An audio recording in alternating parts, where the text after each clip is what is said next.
স্বাস্থ্য পরিষেবা ভেঙে পড়ার অভিযোগ উঠেছে গোমতী জেলা হাসপাতালে। অভিযোগ, গত 8 দিন যাবৎ হাসপাতালে বন্ধ রয়েছে সিটি স্ক্যান পরিষেবা। আউটডোরে সঠিকভাবে রোগী দেখছেন না একাংশ চিকিৎসক। কখনো চলছে বিদ্যুৎ বিভ্রাট, কখনো যান্ত্রিক ত্রুটির অজুহাতে বন্ধ রাখা হচ্ছে বিভিন্ন বিভাগের পরিষেবা। সব মিলিয়ে হাসপাতালের পরিষেবা নিয়ে অসন্তোষ তৈরি হয়েছে দূর দূরান্ত থেকে আগত রোগী এবং তাদের আত্মীয় পরিজনদের মধ্যে। বিশেষত বর্তমান সময়ে সিটি স্ক্যান পরিষেবা অচল থাকায় সাধারণ পরিবারের রোগীদের প্রচণ্ড অসুবিধায় পড়তে হচ্ছে। গত 2 মে হাসপাতালে সিটি স্ক্যান পরিষেবা বন্ধ থাকলেও পরিষেবা প্রদানকারী বেসরকারি সংস্থা সঞ্জীবনীর কর্মকর্তাদের কোনো হেলদোল নেই।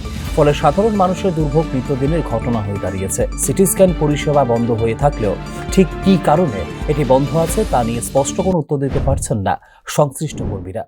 সিটি স্ক্যান হইতাছে না, সিটি স্ক্যান এখন হইতাছে না যান্ত্রিক ত্রুটির কারণে। মানে মেশিন খারাপ আছে।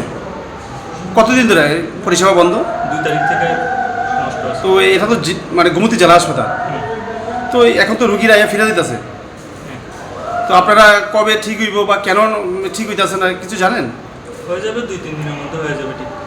না, যেদিন 2 তারিখ থেকে যেমন নষ্ট হয় তখন তো 2-3 দিনের মধ্যে ঠিক হইব কোয়া হইতাছে। সেই 2-3 দিন কবে শেষ হইব? ইঞ্জিনিয়ার এসেছে, কাজ চলছে।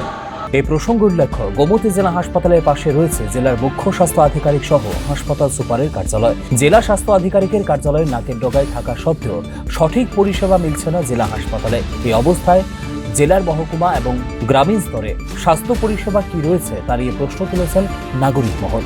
Bureau report, news now.